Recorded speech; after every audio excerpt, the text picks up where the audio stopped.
இந்த உலகத்தினுடைய மிக பெரும் நிதியாளராக பலம் வந்தவர். உலகின் சக்தி வாய்ந்த அத்துடன் செல்வந்தர்களோடு வலிமையான உறவுகளை வைத்திருந்தவர். அவருடைய பெயர் ஜெஃப்ரி எப்ஸ்டீன்.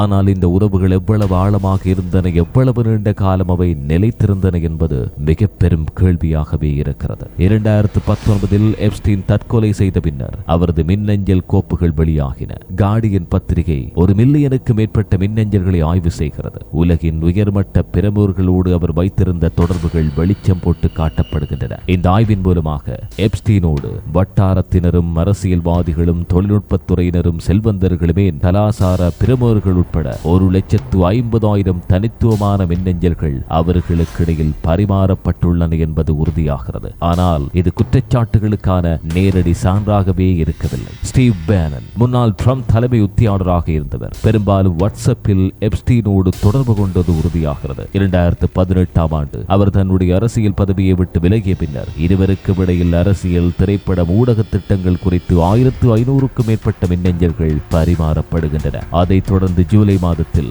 பேனன் பிரசல்ஸில் தி மூவ்மெண்ட் என்ற வலதுசாரி அறக்கட்டளையை தொடங்கும் திட்டங்களை விவரிக்கும் கட்டுரையை எப்ஸ்டீனுக்கு அனுப்புகிறார். எப்ஸ்டீன் அதற்கு பதிலளித்து வியூக ரீதியான ஆலோசனைகளை பேனனுக்கு வழங்குகிறார். இதன் மூலமாக அவருக்கான மிக முக்கியமான தந்திரோபாய கருத்துக்கள் ஊசலாடுகின்றன. சுல்தான் அகமது பின் சுலைம் துபாய் நிறுவனமாக இருக்கக்கூடிய டிபி வேர்ல்ட் முன்னாள் தலைவர் அவர். எப்ஸ்டீனுடன் 2005 2019 வரைக்கும் விரிவான இணைய வழி தொடர்பில் இருந்திருக்கிறார். பயண திட்டங்களில் இருந்து, வணிக யோசனைகளில் இருந்து, செய்தி கட்டுரைகளில் இருந்து பல மின்னஞ்சல்களும் அதனோடு சேர்த்து சில பாலியல் குறிப்புகளையும் எப்ஸ்டீனோடு வைத்திருந்திருக்கிறார். ஆனால் பின் சுலைமான் மீது எந்த குற்ற செயலும் சாட்சியமிடப்படவில்லை. அதன் பின் முன்னாள் இளவரசர் ஆண்ட்ரூ மவுண்ட்பேட்டன் வின்சர் 2009 முதல் 2019 காலம் போயின்கா எப்ஸ்டீனோடு பல சந்திப்புகளையும் உறவுகளையும் வைத்திருந்திருக்கிறார். பிப்ரவரி 19 அன்று சந்தேகத்தின் பேரில் கைதான போது தொடர்புகள், குற்றச்சாட்டுகளுக்கான நேரடி சான்றுகளும்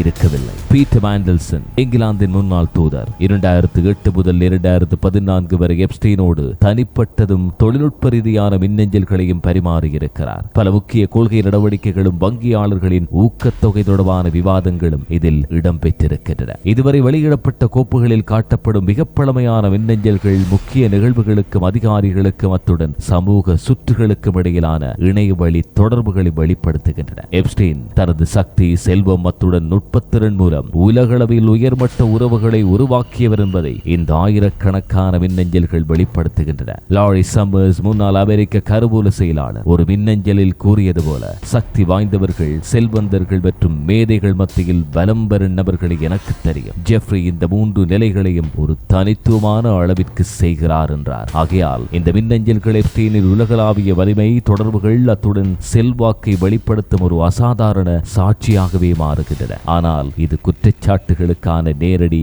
ஆதாரமாக கருதப்பட முடியாதவை. இது உலகின் பல சமூக, அரசியல் மற்றும் பணியியல் பிரமுகர்களினுடைய மறைமுக உறவுகளினுடைய அச்சுற்று பார்வை மாத்திரமே. இந்த கதையினுடைய முழு மின்னஞ்சல்கள் இன்னும் பல ஆண்டுகளின் பின்னர் வெளிக்கொணரப்படலாம். எப்போதும் நினைவில் வைக்க வேண்டியது இதுதான்: உறவுகள் காட்டும் ஆழம் தவறான செயலை நிரூபிக்காது என்பதே.